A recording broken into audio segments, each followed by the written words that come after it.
ఇప్పటి వరకు ఆ ఉగ్రవాదులను పట్టుకోగలిగారా అంటూ సిపిఐ రాష్ట్ర కార్యదర్శి రామకృష్ణ ప్రశ్నించారు. తిరువూరులో ఈ రోజు సిపిఐ 2వ మహాసభల కార్యక్రమంలో ఆయన పాల్గొన్నారు. అనంతరం ఆయన మీడియాతో మాట్లాడారు. రాజస్థాన్లో నిన్న ప్రధాని మోదీ భీకరమైన ఉపన్యాసం ఇచ్చారని గుర్తు చేశారు. నెల రోజుల కిందట పహల్గామ్లో 26 మంది అమాయక టూరిస్టులను ఉగ్రవాదులు హతమార్చారని, ఇప్పటి వరకు ఆ ఉగ్రవాదులను పట్టుకోగలిగారా అంటూ ప్రశ్నించారు. ఆపరేషన్ సింధూర్ పేరిట దేశం మొత్తం యుద్ధ వాతావరణం అంటూ ప్రకటించారని, అమెరికా అధ్యక్షుడు డొనాల్డ్ ట్రంప్ ఇండియా పాకిస్తాన్ యుద్ధం ఆపేయాలని ప్రకటించడం బాధగా ఉందన్నారు. అందరికీ నమస్కారాలు.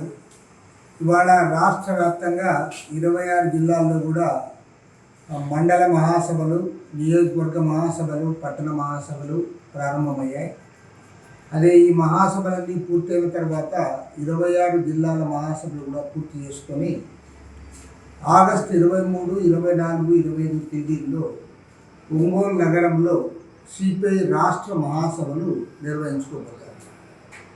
ఈ మహాసభల్లో రాష్ట్రంలో జరుగుతున్న పరిపాలన గురించి, ఇవాళ ప్రజలు ఎదుర్కొంటున్న సమస్యల గురించి, భవిష్యత్తులో పార్టీ నిర్వహించబోయే పోరాటాల గురించి సమగ్రంగా చర్చించి ఒక భవిష్యత్ కార్యక్రమాన్ని కూడా రూపొందిస్తారు.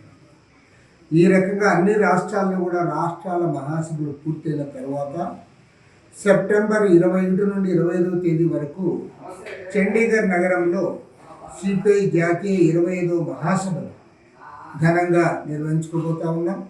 ఇవాళ భారతదేశంలో నెలకొన్న రాజకీయ పరిస్థితుల్లో ఈ మహాసభలకు ఎనలేని ప్రాధాన్యత ఉందని కూడా మనం చేస్తాం.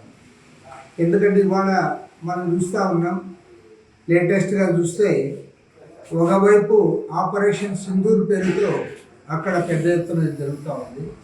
మరోవైపు ఇక్కడ ఆపరేషన్ కగార్ పేరుతో నక్సలైట్లను వారందరూ కూడా అంతం చేయడానికి ఈరోజు పెద్ద ప్రయత్నం జరుగుతారు. నిన్న రాజస్థాన్లో మన ప్రధానమంత్రి నరేంద్ర మోడీ గారు మాట్లాడిన మాటలు చూస్తూ ఉంటే చాలా గంభీరమైన మాటలు మాట్లాడినారు. అసలు మొత్తం పాకిస్తాన్ అంతా వారిని ఎక్కడ పెట్టాలో అక్కడ అద్దుల్లో పెట్టినామని చెప్పారు. నాకు అర్థం కాలే. పహల్గామ్ ఘటనలో 26 మంది అమాయకులు చనిపోయారు టెర్రరిస్టులు వారి దాడిలో. మరి ఈ 26 మందిని చంపిన టెర్రరిస్టులను వాళ్ళలో ఎవరైనా మీరు పట్టుకోగలిగారా? ఇది జరిగింది ఎప్పుడు? ఏప్రిల్ 22వ తేదీ నాడు జరిగింది. ఇవాళ నెల తర్వాత మీరు గంభీరమైన ఉపన్యాసం ఇస్తూ ఉన్నారు అంటే మీరు పట్టుకున్నది లేదు. తర్వాత మీ ఇంటెలిజెన్స్ ఫెయిల్యూర్స్ స్పష్టంగా కనపడతా ఉంది. ప్రధాని నరేంద్ర మోడీ గారు జమ్మూ కాశ్మీర్లో ఆయన పర్యటన ఉంటే ఇంటెలిజెన్స్ వర్గాలు ఆయనకు సమాచారం ఇచ్చారు. అయ్యా మీరు రావద్దండి, టెర్రరిస్టుల కదలికలు ఉన్నాయి, కాబట్టి మీ ప్రాణానికి ప్రమాదం ఉంది, మీరు ఇక్కడికి రావద్దంటే ఆయన తన ప్రయాణాన్ని రద్దు చేసుకున్నాడు. ఆయన తన ప్రయాణాన్ని ఎందుకు రద్దు చేసుకున్నాడు, ఇంటెలిజెన్స్ నివేదిక ఏమిటి అనే విషయాన్ని ఆ టూరిస్టులకు చెప్పింటే వారు కూడా వాళ్ళ ప్రాణాలు కాపాడుకుని ఉండేవాళ్ళు కదా. మీ మాదిరి గాలికి వదిలేసావు, నువ్వు బయట పెట్టలే వాస్తవాలు. పైగా యుద్ధం అన్నావు, మొత్తం దేశమంతా యుద్ధ వాతావరణాన్ని క్రియేట్ చేసావు. యుద్ధం చేసింది ఏముంది? చేసావా యుద్ధము? ఆ చేయకపోలే దాన్ని విరమించేదన్నా నువ్వు స్వతంత్రంగా విరమించావా నేను అడుగుతాను. అమెరికా అధ్యక్షుడు ట్రంప్ అక్కడ పాకిస్తాన్ బెదిరించాడు, ఇక్కడ ఇండియాను బెదిరించాడు. స్వయంగా అమెరికా అధ్యక్షుడు ట్రంపే ప్రకటించాడు, నేను 2 దేశాలకు చెప్పాను మీరు యుద్ధం విరమించమని చెప్పాను, మీరు యుద్ధం విరమించకపోతే మీతో వ్యాపార లావాదేవీలు ఉండవు, వాణిజ్యాన్ని బంద్ చేస్తానని చెప్తే అప్పుడు వారు విరమించారని చెప్పి చాలా క్లియర్గా ట్రంప్ చెప్పాడు. మరి ట్రంప్ చెప్పిన వ్యాఖ్యలపైన ప్రధాని నరేంద్ర మోడీ నీవు ఎందుకు దాన్ని ఖండించడం లేదని నేను అడుగుతాను. ఎందుకు మీరు ఇప్పటివరకు స్టేట్మెంట్ ఇవ్వలే? ఆనాడు ట్రంప్ చెప్పిన వెంటనే అది కరెక్ట్ కాదు, మేము పాకిస్తాన్ మాట్లాడుకుని యుద్ధ విరమణ చేశాము అనే మాట నరేంద్ర మోడీ గారు ఎందుకు చెప్పలేదని నేను అడుగుతాను.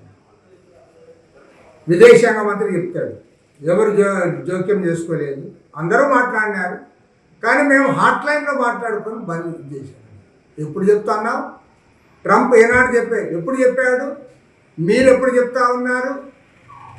కాబట్టి అంటే స్పష్టంగా అమెరికా ప్రభుత్వానికి అమెరికా అధ్యక్షుడు ట్రంప్ ఆదేశాల మేరకే ఇండియా అటు పాకిస్తాన్ రెండు కూడా యుద్ధాన్ని విరమించడం జరిగింది. దేశం సిగ్గుపడాలి.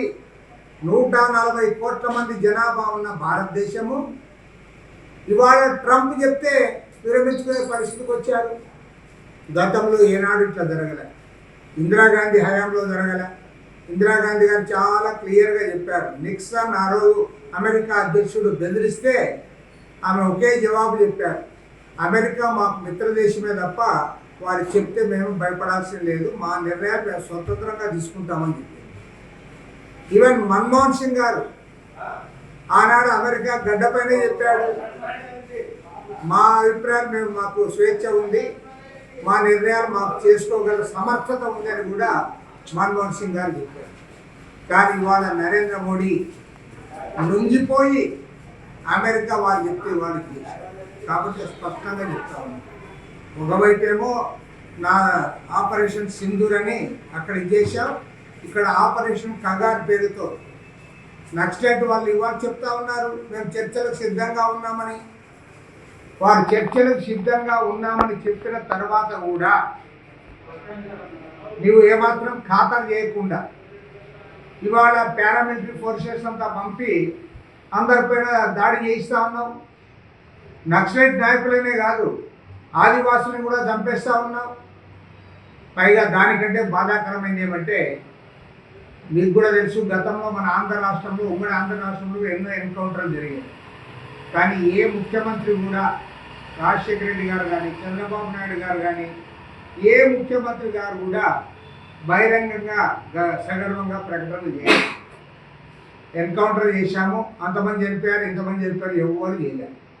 కానీ ఈ దేశ దురదృష్టం ఏమంటే తన పౌరులను తానే చంపుకొని దాన్ని సగర్వంగా ప్రకటించుకునే ప్రధానమంత్రి ఈ దేశానికి ఉండడం అనేది చాలా అవమానకరం.